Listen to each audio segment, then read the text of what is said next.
film and TV channel. You're all staying safe and well. We're going over to Paramount Plus today.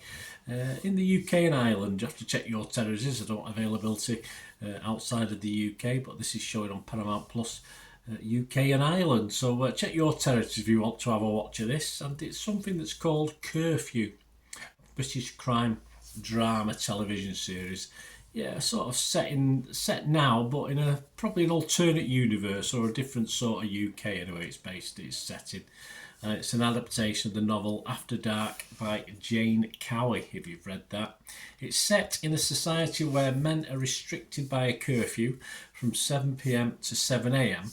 to prioritise women's safety. The murder of a woman outside the Women's Safety Centre shocks the community. Veteran police officer Pamela Green suspects that a man is responsible for the crime despite the curfew, which requires all men to be tagged and monitored during restricted hours. They probably should do some women as well if you watch this series.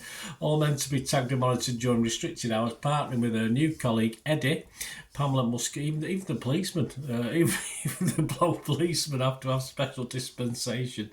It's quite an unusual scenario.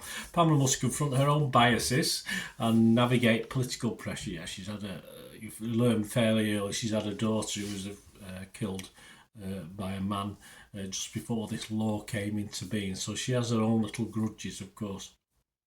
So Pamela must confront her own biases and navigate political pressure while seeking the truth behind the murder, yes, because they want to keep it up. But there's obviously, like any law, it's always being looked at. This stars, a very familiar UK-based actors list. Sarah Parish as D.I. Pamela Green, she's the main protagonist in this. Mandip Gill, Mitchell Robertson, Alexandra Burke's in this. Yes, Tommy McDonald, Lucy Benjamin. She don't burst into song, so we're all right. Anita Dobson, yes, from Doctor Who to this. Last time I saw her was a Doctor Who, I think. Adam Corson and Amy Louise Pemberton. Yeah, some all right, those actors are okay, don't get me wrong, but there are one or two not quite at it, as you'd expect sometimes in British drama. You sort of get a cross-section of talent, I'll be honest with you.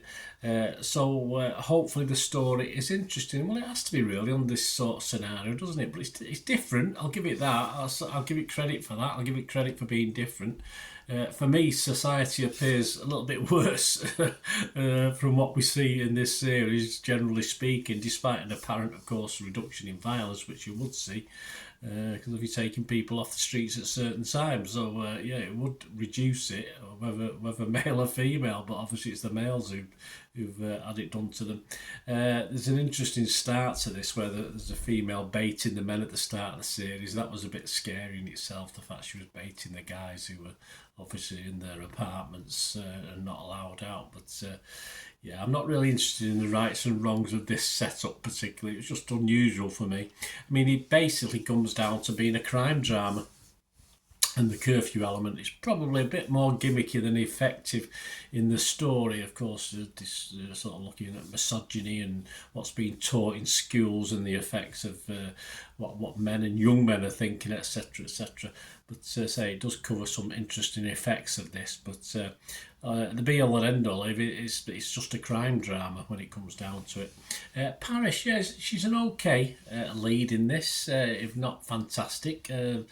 Mitchell, who plays a sidekick, is fairly likeable as well. So those two do okay. And just when it feels a little bit routine, there's a bit of a twist to it around episode 4, which is good. It helps overall with a little reboot and the feel of the series. So sort of keeps it going for the 6 episodes. Generally, I would have thought they probably could have done it in a little bit less, but that just reinvigorates it around episode 4, so that's okay. But as a crime drama, it did feel a little bit too long and a little bit routine at times. But with the curfew gimmick, it just about feels like not a total waste of time, although they could have done it could have been better. So I am going to be fresh on it on Rotten Tomatoes. I am going to be positive on Metacritic, and I'll just give it my basic watchable score. I was playing with a 5.5 out of 10, but I will give it a 6 out of 10 because, as I say, it did intrigue me for a little, most part of it. A little bit overly long, but we get a start, a middle and an end as well, which is great. At least it doesn't open itself up obviously to sequels, so it dots the I's and crosses the T's, which is I like to see in this sort of thing. Anyway, what are others thinking? Well, Lucy Mangan from The Guardian, she's usually quite strict, old Lucy. She give it 3 out of 5, so that's not too bad. She said, decent thriller fare, but its world building was disappointingly sketchy and left far too many unanswered questions. It probably did, including that of male violence committed during daytime hours or in a domestic setting. Well, Lucy, well, I would have added female violence to that, but hey, there we go. I'm a man, obviously. Lucy has a different thing to me, but it's not a documentary, Lucy. It's just it's just a drama. It's not real life. But Lucy wants the stats and facts, doesn't she? The Daily Telegraph's Anita Singh gave the series only 2 out of 5, and she said much of the review was dedicated to what she saw as a series issue with world building and thus with believability.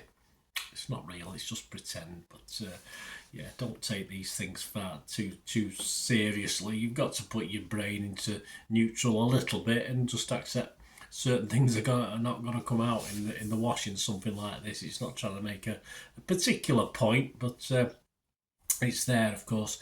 Internet Movie Database, not very good actually. 384 scores and reviews as I'm recording this. I'm recording this on October what are we on? October the 18th, that's it, October the 18th, 2024. Internet Movie Database, just 4.4 out of 10, so not great. That's almost 400 scores and reviews.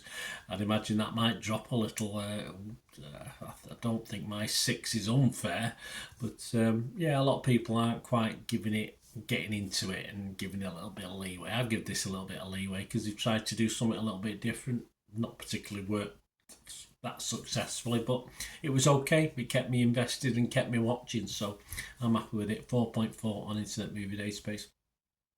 Yeah, thanks for watching, guys.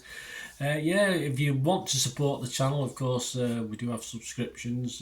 Just press that button and press the bell notifications. But just please let me know what you thought of this, and just stay tuned for other ways of supporting the channel. Right, a quick shout out before we go for my sponsors at the moment. Piat6505, they've got a little eBay shop and they sell movie posters from the 1990s and 2000s, some great films, some great actors, so please check the link in the comments section below and you'll go straight to the shop.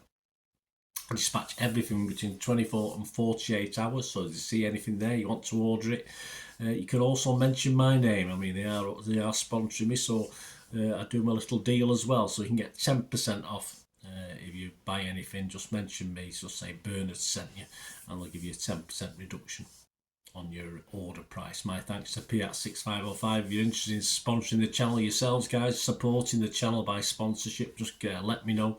My socials are on screen there, so just contact me about that and we can have a chat. Other ways to help me out, guys, if you watch the ads, if the ads on this, YouTube ads, that helps in a very little way, but it all helps. It all, watch the pennies and pounds look after themselves, they say, don't they? Or the pennies or the 10p's look after themselves. But if you watch the ads or follow the links on the ads as well, that's always a nice way to support the channel. If you sort of hang on for it, I've done that. I watched other people's and followed the ads, something I fancied, which does happen from time to time. Of course, you can support me by pushing that subscribe button as mentioned earlier, and that's of course pressing the button so you know when these vlogs are coming out. And of course, I'm always interested in your opinions, and of course, if you can give us a like, that'd be wonderful as well. So thanks for watching, guys. Hopefully I'll join you very, very soon with something else. Until we meet again, I'll never ask one thing, don't I? Please stay safe, everyone. Bye for now.